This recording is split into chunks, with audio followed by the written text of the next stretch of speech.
కరాంబుజ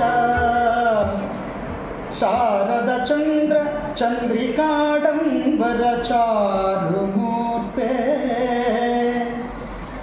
ప్రకట స్ఫుట భూషణ రత్నదీపిక చుంబిత దిగ్విభాగ భావాంబర వీధిం విశ్రుత విహారిణి నన్ను కృపజూడు భారతి నన్ను కృపజూడు భారతి.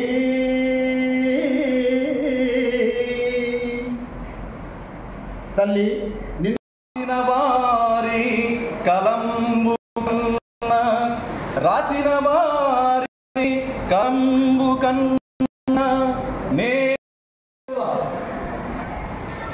కష్టాల్లోనూ అదేవిధంగా తల్లిదండ్రుల విలువ కష్టాల్లో కనిపిస్తుందని చెప్పి నేటి సూక్తిని మనకి ప్రార్థనా సమావేశంలో తెలియజేశారు. మరి అక్కడ సూక్తి ప్రతిరోజు కూడా మన ప్రార్థనా సమావేశంలో సూక్తి అనేటువంటి విషయాన్ని మనం విద్యార్థులకు తెలియజేస్తుంటాము. సో మీరందరూ కూడా సూక్తి నేర్చుకుంటున్నారు. మరి సూక్తి అంటే మీ మాటలో చెప్పగలుగుతారా? మంచి మాట. సు అంటే మంచి, ఉక్తి అంటే మాట. సో మంచి మాటలు.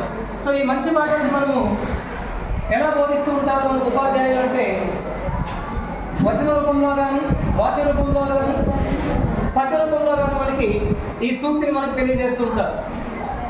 మరి ఇంతకుముందు మన ప్రార్థనా సమావేశంలో చెప్పినటువంటి సూక్తి అనేది ఒక వాక్య రూపంలో మనకి తెలియజేయడం జరిగింది.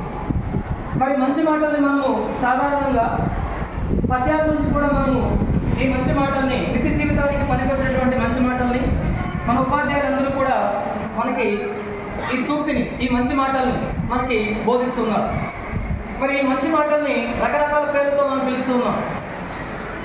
ఉదాహరణకి తీసుకున్నట్లయితే సుభాషితాలు, అదేవిధంగా పద్యరత్నాలు, శతక మాధుర్యం, శతక సౌరభం, పద్య పరిమళం అని ఒక్కొక్క తరగతిలో ఒక్కొక్క పేరుతో పరిధిని పెంచుకుంటూ ఈ పద్యాల ద్వారా మనకి మంచి విషయాల్ని, నైతిక విలువల్ని పెంపొందించేటువంటి భాగంగా ఈ మంచి మాటల్ని మనకి మన పద్యాల నుంచి గ్రహిస్తున్నాం.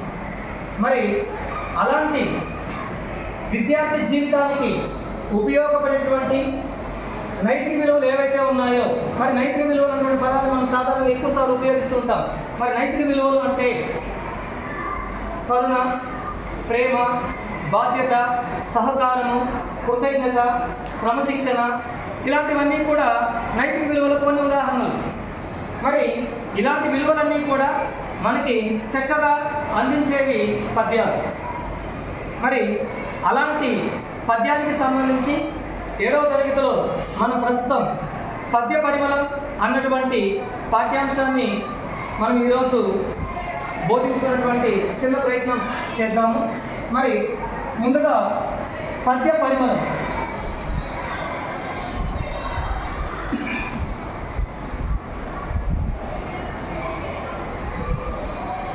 పరిమళం అంటే సువాసన. ఒక మంచి పుష్పం ఏ విధంగా అయితే సువాసనతో మనల్ని అందరినీ ఆకర్షిస్తుందో, అదేవిధంగానే పద్యము అనేటువంటి పద్యం కూడా మన నిజ జీవితానికి ఉపయోగపడేటువంటి విలువలను మనకు అందించే మంచి విషయాలను తెలిపి మనల్ని ఉన్నత స్థాయికి తీసుకువెళ్ళేటువంటి ప్రయత్నంలో ఈ పద్యాలు అనేవి ప్రతి వ్యక్తి జీవితంలో కూడా చాలా ఉపయోగకరంగా ఉంటాయి. కాబట్టి పద్య పరిమళం అంటే పద్యాలు అనేవి పువ్వు ఏ విధంగా అయితే వాసన వెదజల్లుతూ మన పట్ల ఆకర్షించే విధంగా మనల్ని తయారు చేస్తుందో, ఆ విధంగా పద్యాలు కూడా మనకి మంచి నైతికతను బోధించి ఉన్నత స్థాయికి తీసుకువెళ్ళడానికి ఈ పద్యాలు అనేది మనకి చాలా చక్కగా ఉపయోగపడుతుంది. ఇది పద్య పరిమళానికి సంబంధించినటువంటి చిన్న అర్థం. మరి పాఠానికి అర్థం తెలుసుకున్న తర్వాత ముందుగా మనము ప్రక్రియ. సో ఈ పదాన్ని మనము 6వ తరగతి నుంచి 6వ తరగతి అంతా కూడా మీరు విన్నారు. 7వ తరగతిలో కూడా 1వ పాఠం, 2వ పాఠం, 3వ పాఠం, 4వ పాఠం అయ్యి మనం 5వ పాఠంలోకి వచ్చాము. సో ప్రతిసారి కూడా ప్రక్రియ అన్నటువంటి పదాన్ని మీకు తెలియజేసి తర్వాత ఇతివృత్తము, తర్వాత కవి పరిచయంలోకి మనం వెళ్ళి ఉన్నతీకరణాన్ని చూసుకొని తర్వాత పద్య పాఠంలోకి రావడం జరుగుతుంది. మరి ప్రక్రియ. సో ప్రక్రియ అంటే రచన విధానాన్ని ఏ రూపంలో రాయబడింది పాఠ్యాంశం అని తెలియజేసేదాన్ని మనం ఏమంటామంటే ప్రక్రియ అంటారు. మరి ఒకటో పాఠం ఒకసారి మీరు గుర్తు తెచ్చుకోండి. ఒకటో పాఠం ఏ రూపంలో ఉంది, ఏ ప్రక్రియలో రాయబడింది అక్షరం అన్నటువంటి పాఠ్యాంశం దాన్ని తీసుకున్నట్లయితే గేయ కవితకి సంబంధించినటువంటిది. మరి రెండవ పాఠం మాయా కమ్మలి. సో మాయా కమ్మలి అనేది కథకి సంబంధించినటువంటిది. మరి మూడవది చిన్ని శిశువు, గేయ కవితకి సంబంధించింది. మరి నాలుగవది మర్రి చెట్టు, స్కెచ్ లేదా సోదకం అన్నటువంటి ప్రక్రియకి చెందింది. మరి ఐదవ పాఠం పద్య పరిమళం అన్నటువంటి పాఠ్యాంశము ఏ ప్రక్రియకు చెందినట్లయితే శతకం అన్నటువంటి ప్రక్రియకు చెందినది. మరి శతకం అంటే ఏమిటి, ఈ శతకానికి సంబంధించి ఒక 2 నిమిషాలు మీతో మాట్లాడి తర్వాత మనము ఇతివృత్తంలోకి తర్వాత పరిపరిచయం గురించి మనం మాట్లాడతాము.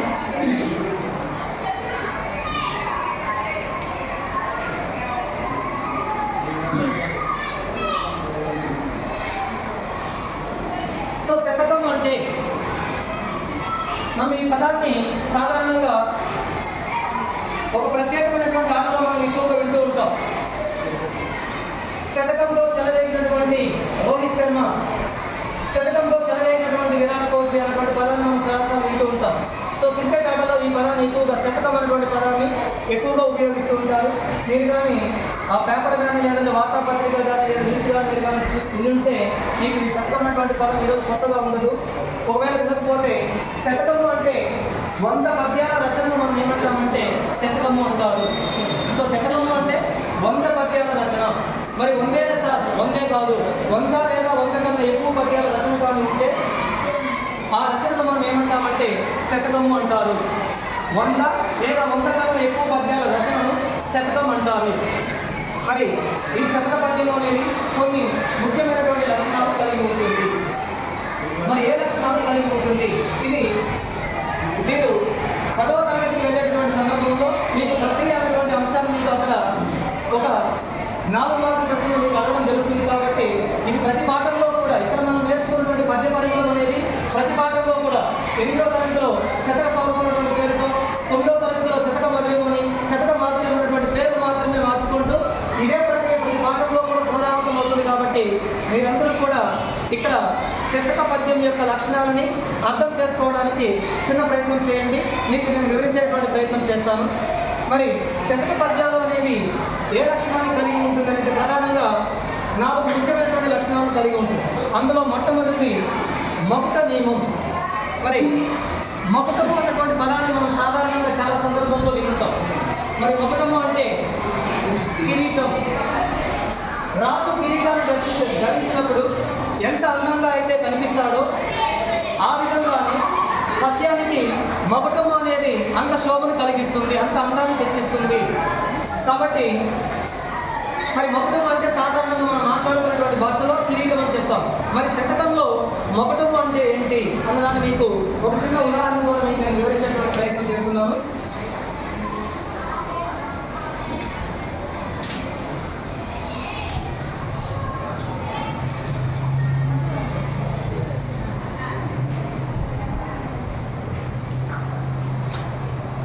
సో మకుటము అంటే ఇక్కడ నేను వేమన శతకానికి సంబంధించినటువంటి 2 పద్యాలు నేను ముందు ఉంచాను. సో 2 పద్యాలు ఒకసారి నేను మీకు వినిపిస్తాను. ఒకసారి దాన్ని గమనించిన తర్వాత మీరు విన్న తర్వాత అందులో మకుటమని దేన్ని పిలుస్తారో నేను మీకు వివరించే ప్రయత్నం చేస్తాను. తల్లి తండ్రి మీద దయలేని పుత్రుండు, పుట్టలేని వాడు గిట్టలేమి, పుట్టలోన చెదలు పుట్టదా గిట్టదా,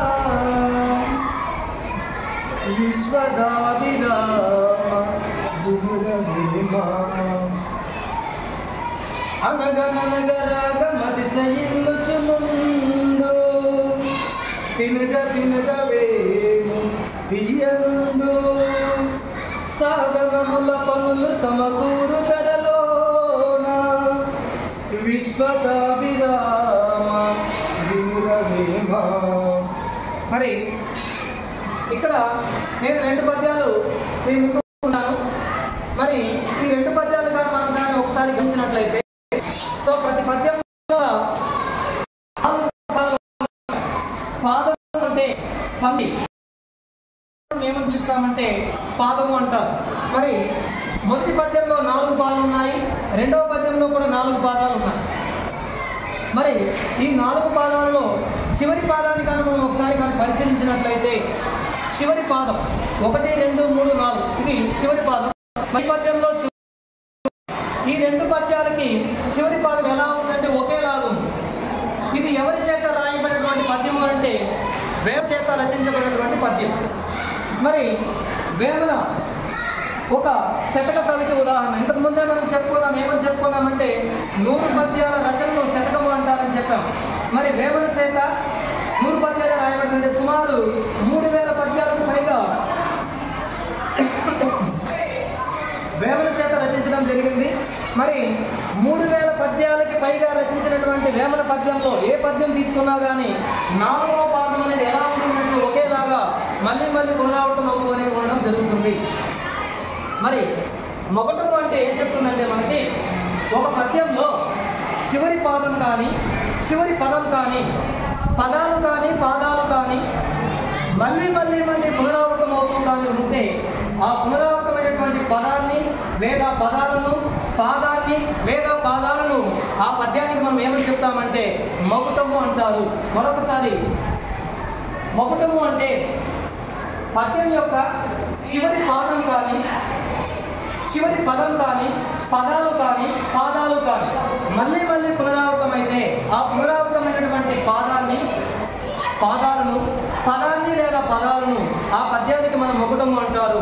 కాబట్టి ఇక్కడ కానీ మనం పరిశీలించినట్లయితే ఈ 4 పద్యాల్లో ఈ 2 పద్యాల్లో కూడా 4వ పాదం విశ్వదాభిరామ వినురవేమ విశ్వదాభిరామ వినురవేమ అన్నటువంటి ఈ పాదం మళ్ళీ మళ్ళీ పునరావృతమైంది. కాబట్టి వేమన శతకానికి విశ్వదాభిరామ వినురవేమ అన్నటువంటి పాదాన్ని మనం ఏంగా పేర్కొంటామంటే మొగటంగా పేర్కొంటాం. కాబట్టి వేమన చేత రాయబడినటువంటి శతక పద్యం మొట్టమొదటి నియమైనటువంటి మొగట నియమాన్ని కలిగి ఉంది అని దీని ద్వారా మనము తెలియజేయడం జరుగుతుంది. మరి రెండవ నియమంలో పేర్కొన్నాం. రెండవ నియమం ముక్తక నియమం. ముక్తక నియమము అంటే ఇక్కడ 2 పద్యాలు రాశారు. ఇది కూడా చాలా సులభమైంది, అర్థం చేసుకోవడానికి ప్రయత్నం చేయండి. ముక్తక నియమము అంటే ఈ పద్యానికి మనం భావం ఒకసారి చూసినట్లయితే, పుట్టలో అనేవి చెదులు పుడుతూ ఉంటాయి, అదేవిధంగా చనిపోతూ ఉంటాయి. దానివల్ల మనకి లాభం కన్నా కూడా నష్టమే, ఎందుకంటే చెక్క లాంటి పదార్థాలను అవి తినేస్తూ ఉంటాయి. కాబట్టి పుట్టలో ఏ విధంగా అయితే చెదులు పుడుతూ ఉంటాయో, అదేవిధంగా పుట్టిన తర్వాత ఎవరికి తెలియకుండా చనిపోతూ ఉంటాయో, ఆ విధంగానే చెదలతో సమానము ఎవరు అంటే ఏ కుమారుడైతే తన తల్లిదండ్రుల మీద ప్రేమను కలిగి ఉండడో అలాంటి కుమారుడు పుట్టినా ఒకటే, అతను చనిపోయినా ఒకటే అని ఈ పద్యానికి భావాన్ని మనకు తెలుపుతుంది ఈ పద్యం. సో ఈ పద్యానికి భావం, ఏ వ్యక్తి అయితే తల్లిదండ్రులను ప్రేమగా చూసుకోడో అలాంటి కుమారుడు ఉన్నా ఒకటే లేకపోయినా ఒకటే. ఎవరితో సమానం అంటే అతను పుట్టులో చెదలతో సమానం. పుట్టులో చెదలు పుడుతూ ఉంటాయి, మరణిస్తూ ఉంటాయని ఈ పద్యం మనకు తెలియజేస్తూ ఉంది. మరి రెండవ పద్యాన్ని మనం తీసుకున్నట్లయితే, రాగము అనేది ప్రారంభంలో నేను మీకు ఒక పద్యం నేర్చుకోవాలని చెప్తాను. మీరు వెంటనే సార్ మాకు ఆ రాగం రావడం లేదు సార్, చాలా కష్టంగా ఉందని అంటారు. ప్రయత్నం చేయండి అని చెప్తాను. మొదటి రోజు కొంత రాగాన్ని పాడతారు, రెండవ రోజు మరికొంత రాగం, మూడవ రోజు నాకన్నా మీరు బాగా పాడగలుగుతారు. అంటే ఇక్కడ ఏం జరిగిందనంటే రాగం అనేది ఎవరికైనా కూడా ప్రారంభంలో చాలా కష్టంగా ఉంటుంది. సో పాడుతూ ఉంటే రాగం చెవులకు వినడానికి ఏ విధంగా అయితే ఇంపుగా ఉంటుందో ఆ విధంగానే రెండవది వేపాకు కూడా ప్రారంభంలో తినడానికి మనకి చాలా చేదుగా ఉంటుంది. మరి తింటూ వెళ్తే ఆ వేపాకు కూడా మనకి చాలా తీయగా మారిపోతుంది. అంటే ఇక్కడ ఏం జరిగింది ఆ 2 అంశాల్లో కూడా అంటే సాధన అనేది చేస్తూ ఉన్నాము. ఎప్పుడైతే మనం సాధన చేస్తామో సాధన ద్వారా సాధించలేనిది ఏది కూడా లేదు అన్నటువంటి విషయాన్ని వేమన ఈ పద్యంలో మనకు తెలియజేయడం జరిగింది. మరి ఈ 2 పద్యాలకి భావం ఒకేలాగా ఉన్నాయా, వేరువేరుగా ఉన్నాయా? వేరువేరుగా ఉన్నాయి. ఈ పద్యానికి భావం వేరు, ఈ పద్యానికి భావం వేరు. ఇలా ఏ పద్యానికి ఆ పద్యమే స్వతంత్రమైనటువంటి భావాన్ని కలిగి ఉండడాన్ని మనం ఏ నియమం అంటామంటే ముక్తక నియమం అంటారు. సో వేమన చేత సుమారు 3000 పద్యాలకు పైగా రాయబడింది. అన్ని పద్యాలకు ఒకే భావం ఉండదు, ఒక్కొక్క పద్యానికి ఒక్కొక్క రకమైనటువంటి భావం ఉంటుంది. కాబట్టి ఏ పద్యానికి ఆ పద్యమే స్వతంత్రమైనటువంటి భావాన్ని కలిగి ఉండడాన్ని మనం ఏ నియమం అంటామంటే ముక్తక నియమం అంటున్నాము. మరి శతక పద్యం యొక్క 4వ నియమం 3వ నియమం ఏమిటంటే ఛందో నియమం. మరి ఛందో నియమం ఇది మీకు అర్థం కావడానికి కొద్దిగా కష్టతరంగా ఉంటుంది. మీరు 8వ తరగతికి వచ్చినప్పుడు ఈ ఛందో నియమం అంటే ఏమిటి, దీనికి నియమ నిబంధనలు ఎలా ఉంటాయి అనే విషయాన్ని మీకు పై తరగతిలోకి వచ్చినప్పుడు నేను వివరించేటువంటి ప్రయత్నం చేస్తాను. మరి ఇక్కడికి ఛందో నియమం అంటే ఏమిటి అంటే ఒక కవి చేత ఒక పద్యం రాయబడుతుంది. ఆ పద్యం అనేది కొన్ని నియమ నిబంధనలకు లోబడి ఆ కవి చేత పద్యం అనేది రాయడం జరుగుతుంది. అలా పద్యం యొక్క నిర్మాణాన్ని లేదా పద్యం యొక్క లక్షణాన్ని గురించి తెలియజేసేటటువంటి వ్యాకరణ విభాగాన్ని మనం ఏమంటామంటే ఛందస్సు అంటాం. మరి ఆ ఛందస్సుకు అనుగుణంగానే కవుల చేత రచయితల చేత పద్యాలు అనేవి రాయడం జరుగుతుంది. మీకు అంతగా మీకు సందేహంగా ఉన్నట్లయితే మీ యొక్క పాఠ్యపుస్తకం మీద ఒకసారి తీసుకొని చూసినట్లయితే ప్రతి పద్యం ముందు కూడా మరి ఛందస్సుకు ఉదాహరణ మీకు వివరించేటువంటి ప్రయత్నం చేస్తాను. ప్రతి పద్యం ముందర కూడా మీకు కొన్ని పొట్టాక్షరాలతో ఉన్నాయి. ఉదాహరణకి మొదటి పద్యంలో కా అని ఉంది, కందం. రెండవ పద్యంలో సీసం అని ఉంది, సి అని ఉంది, సీసం. ఊ అంటే ఉత్తరమాల. ఇవన్నీ కూడా ఛందస్సు యొక్క రకాలు. ఇవన్నీ మీకు ఎప్పుడు అవగాహన అవుతుందంటే మీకు పై తరగతిలోకి వచ్చిన తర్వాత ఛందస్సు అంటే ఏమి, ఆ ఛందస్సులో ఉన్నటువంటి నియమ నిబంధనలు ఏమిటి, ఇవన్నీ మీకు అర్థమైతే అప్పుడు ఈ అక్షరాల గురించి మీకు తెలియజేయడం అనేది అవగాహన అవడం అనేది జరుగుతుంది. కాబట్టి చిన్నగా గుర్తించుకోండి, ఛందో నియమం అంటే ఏమిటి అంటే సో ప్రతి పద్యం కూడా కొన్ని నియమ నిబంధనలకు లోబడి రాయబడి ఉంటుంది. ఆ పద్యం యొక్క నిర్మాణం ఎలా ఉండాలి, దాని లక్షణం ఎలా ఉండాలి అని తెలియజేసేటువంటి విభాగాన్ని మనం ఏమంటామంటే ఛందో నియమం అంటారు. మరి చిట్ట చివరి శతక పద్యం యొక్క లక్షణం దాన్ని తీసుకున్నట్లయితే సంఖ్యా నియమం. సంఖ్యా నియమం అంటే సంఖ్యలు. ఇప్పుడు మనం గణితంలోకి వెళ్ళిపోతున్నాం. సంఖ్యలు ఎలా ఏర్పడుతుందంటే అంకెల కలయిక చేత సంఖ్యలు అనేవి ఏర్పడతాయి. 0 నుంచి 9 వరకు అంకెలు ఉంటాయి. ఈ అంకెలు కలిస్తే మనకి ఏం ఏర్పడుతుందంటే సంఖ్యలు అనేవి ఏర్పడుతుంది. మరి శతక పద్యాలు సంఖ్యా నియమాన్ని ఎలా కలిగి ఉంటాయి అన్నదానికి ఒక చిన్న ఉదాహరణ మనం చూసినట్లయితే మనం ఇంతకు ముందే దాని నిర్వచనంలో ఒకసారి మనం చెప్పుకున్నాం. శతకము అంటే 100 పద్యాల రచనను లేదా 100 కన్నా ఎక్కువ పద్యాల రచనను మనం ఏమంటామంటే శతకము అన్నారని చెప్పాను. ఒక కవి చేత 101 పద్యాలు కానీ లేదా 102 పద్యాలు కానీ 210 పద్యాలు కానీ రాయబడి ఉంటే ఆ కవి ఏ కవి కిందకి మనం గుర్తిస్తామంటే శతక కవి కింద మనం పరిగణించడం జరుగుతుంది. అంటే ఇక్కడ 101 కానీ 210 కానీ 3000 కానీ ఇలాంటివన్నీ కూడా దేని గురించి మనకు తెలుపుతున్నట్లయితే సంఖ్యల గురించి తెలియజేస్తుంది.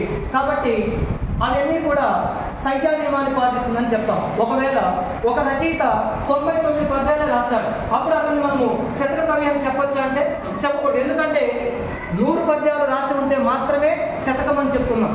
కాబట్టి 100 పద్యాలు కలిగి ఉంటే అలాంటి రచన మనం శతకం అన్నాం. కాబట్టి 100 అనేది సంఖ్య, కాబట్టి సంఖ్య గురించి తెలియజేస్తాము. కాబట్టి శతక పద్యాలు అనేవి సంఖ్యా నియమాన్ని కూడా పాటిస్తాయి. ఇది శతక పద్యానికి సంబంధించినటువంటి శతక ప్రక్రియకు సంబంధించినటువంటి ముఖ్యమైనటువంటి లక్షణాలు.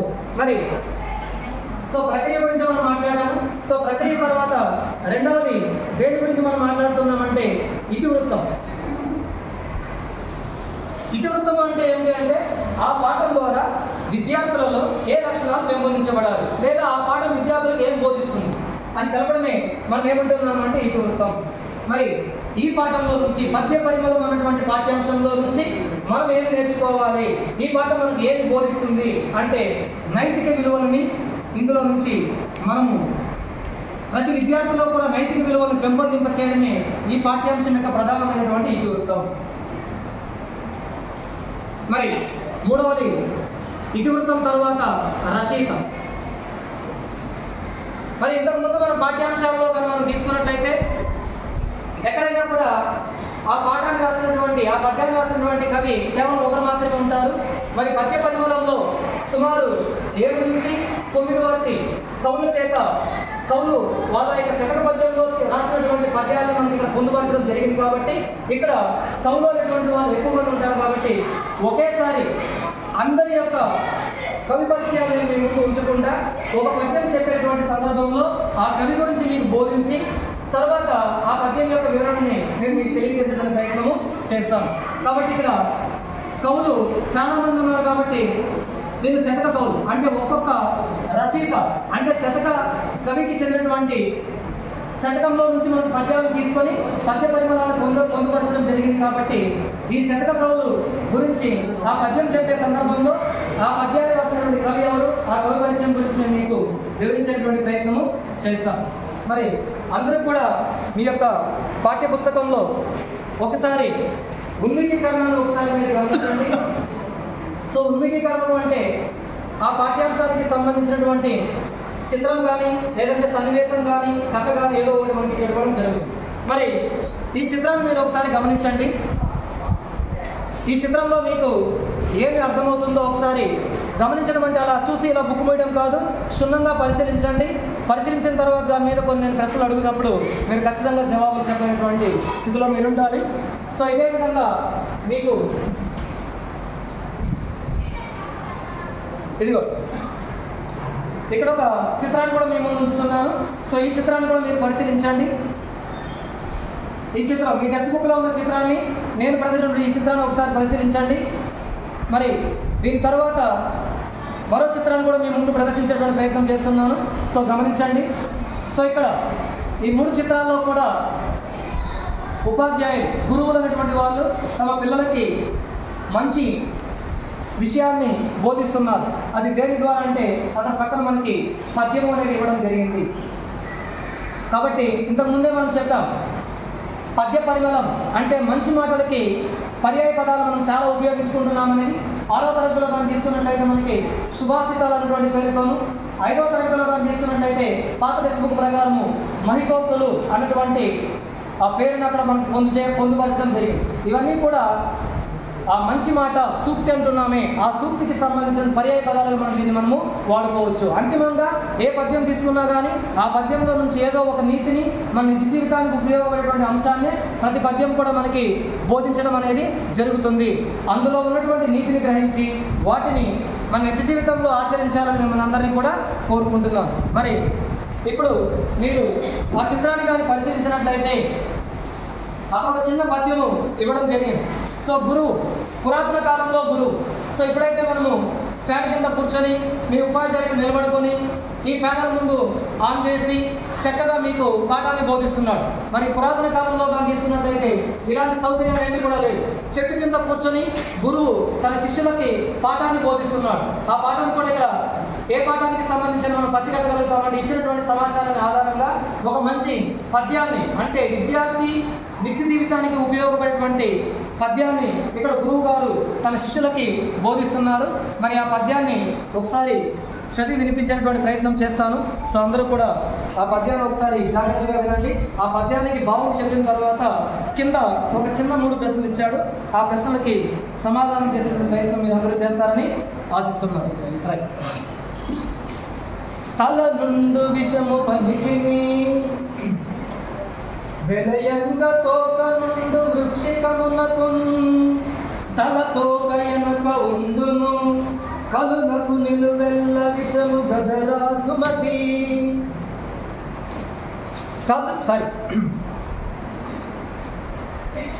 తల నుండు విషము పలికిని వెలయంగ తోక నుండు వృక్షికమునకున్ తలతోక ఎనక యుండును కలునకు నిలువెల్ల విషము గదరా సుమతి.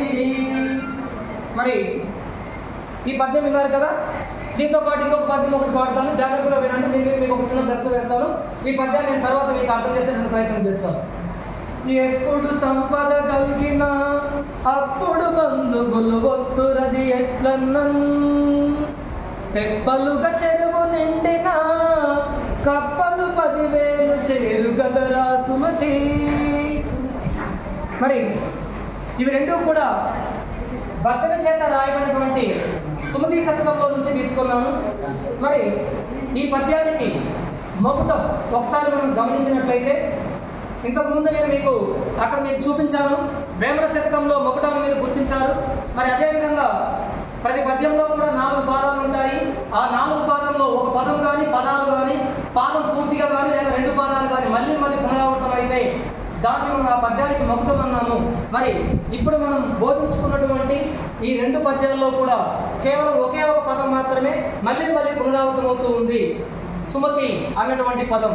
కాబట్టి వేమన శతకం బద్దెల చేత రాయబడినటువంటి సుమతి శతకానికి సుమతి అనేటువంటి పదాన్ని మౌఖంగా పిలవడం అనేది జరుగుతుంది. మరి ఇప్పుడు ఈ పద్యానికి అర్థాన్ని ఒకసారి, భావాన్ని మనం ఒకసారి చూసుకొని ఆ ప్రశ్నలకి జవాబు వివరించేటువంటి ప్రయత్నం చేద్దాము. తల నుండు విషము పనికిని, తలలో ఉంటుంది విషం. ఎవరికి అంటే పనికి.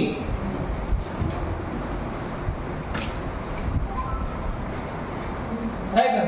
పని అంటే అర్థం తెలుసా? రైట్, ఇదిగోండి. పని అంటే ఏం కనిపిస్తాం చిత్రంలో? కనిపించలేదు. ఓకే, క్షమించండి, చిన్నదిగా ఉంది. సో పని అంటే పాము. కాబట్టి పాముకి విషం తలలో ఉంటుంది. వెలయంగ తోక నుండు వృక్షికమునకు. మరి వృక్షికం, ఇదిగోండి, ఇదే వృక్షికం. సో వృక్షికము అంటే తేలు. మరి తేలుకు విషం ఎక్కడ ఉంటుందంటే తన యొక్క తోక భాగమైనటువంటి కొండిలో విషం ఉంటుంది. మరి కలుడు అంటే చెడ్డవాడు, దుర్మార్గుడు. దుర్మార్గుడికి కేవలం తల తోక అని కాకుండా శరీరం అంతా కూడా విషము అనేది ఉంటుంది. కాబట్టి అలాంటి వారితో మనము స్నేహం అనేది చేయకూడదు అని ఇందులో మనకి కవి గారు తెలియజేస్తున్నారు. మరి ఇక్కడ మనకి పద్యానికి భావాన్ని వివరించడానికి ప్రయత్నం చేశాను. మరి కింద 3 ప్రశ్నలు అడిగాడు. మరి ఆ 3 ప్రశ్నలకు సంబంధించినటువంటి జవాబులు ఒకసారి చర్చించి చిత్రాన్ని గమనించండి. చిత్రంలో ఎవరెవరు ఉన్నారు? గురువులు, శిష్యులు. మరి 2వ ప్రశ్న, మీకు తెలిసినటువంటి ఇలాంటి నీతి పద్యాలు. సో మీరు 1వ తరగతి నుంచి, 1వ తరగతిలో కాకపోయినా కనీసం 3 నుంచి ప్రతి తరగతిలో కూడా 3వ తరగతిలో కానీ 4వ తరగతిలో కానీ 5 నుంచి 6 ఇప్పటి వరకు మీరు 4 తరగతులు పూర్తి చేశారు. 4 తరగతులలో కూడా ఖచ్చితంగా పద్యం అనేది మీకు పరిచయం కావడం జరిగింది. ఇలాంటి పద్యాలు, మీకు తెలిసినటువంటి పద్యాలు కొన్ని మీరు తెలియజేయండి. అదేవిధంగా 3వ ప్రశ్న, మీకు తెలిసినటువంటి శతక కవులు. శతకం అంటే ఇంతకు ముందే మనం చెప్పుకున్నాము. ఏ కవి అయితే, ఏ రచయిత అయితే 100 పద్యాలు రాసి ఉంటాడో అతన్ని మనం శతక కవి అన్నాము. మరి ఇప్పుడు ఇంతకుముందే మనం 2 చెప్పుకున్నాం, వేమన, అదేవిధంగా బద్దెం. మరి అదేవిధంగా మీకు తెలిసినటువంటి కొన్ని శతకాలు, భాస్కర శతకం, దాశరథి శతకం, ఇలాంటివన్నీ కూడా శతకానికి కొన్ని ఉదాహరణగా మనము పేర్కొనడం జరుగుతుంది.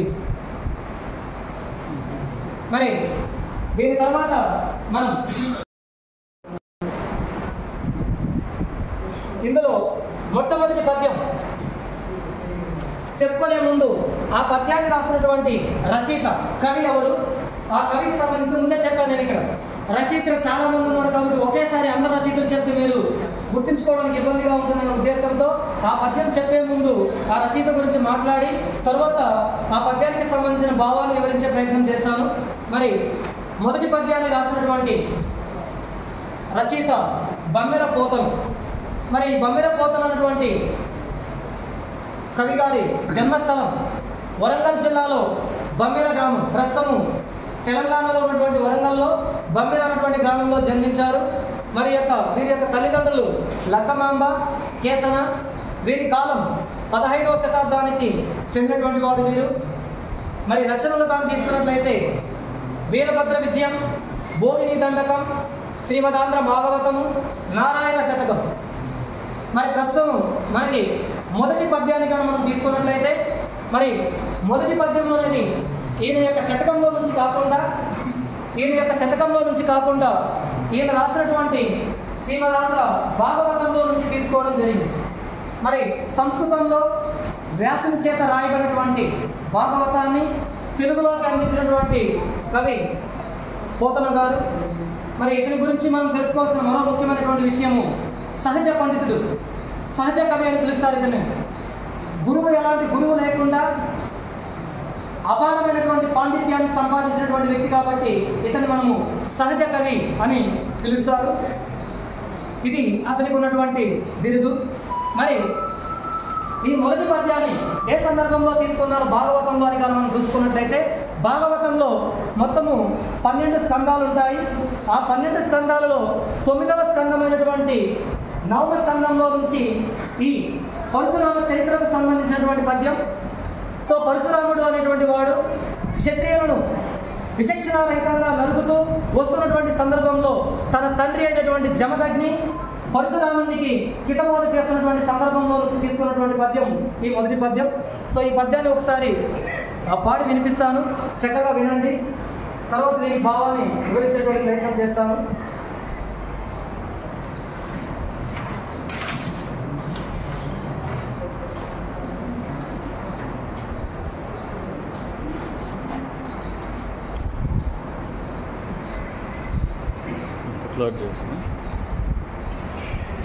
అందరూ కూడా మీ యొక్క పాఠ్య పుస్తకంలో పద్యాన్ని చదివేటప్పుడు అందరూ కూడా ఒకసారి ఆ పద్యంలోని పదాలను ఎలా చదువుతున్నా ఒకసారి గమనించండి. రైట్. క్షమ కలిగిన సిరి కలుగును, క్షమ కలిగిన వాని కలుగు సౌఖ్యములెల్లం, క్షమ కలుగును దోన కలుగును, క్షమ కలిగిన మెచ్చు సౌరి సదయుండు తండ్రి. మరొకసారి. క్షమ కలిగిన సిరి కలుగును, క్షమ కలిగిన వాని కలుగు సౌఖ్యములెల్లం, క్షమ కలుగును దోన కలుగును, క్షమ కలిగిన మెచ్చు సౌరి సదయుండు తండ్రి. ఎంత చక్కగా ఇందులో ఈ మహాభాగవతంలో నుంచి తీసుకున్నటువంటి ఈ పద్యంలో మనకి తన తండ్రి అయినటువంటి జమదగ్ని తన కుమారుడైనటువంటి పరశురామునికి ఎంత హితబోధ చేస్తున్నాడో చూడండి. క్షమ కలిగిన సిరి కలుగును. క్షమ అంటే అర్థం తెలుసా? సో క్షమ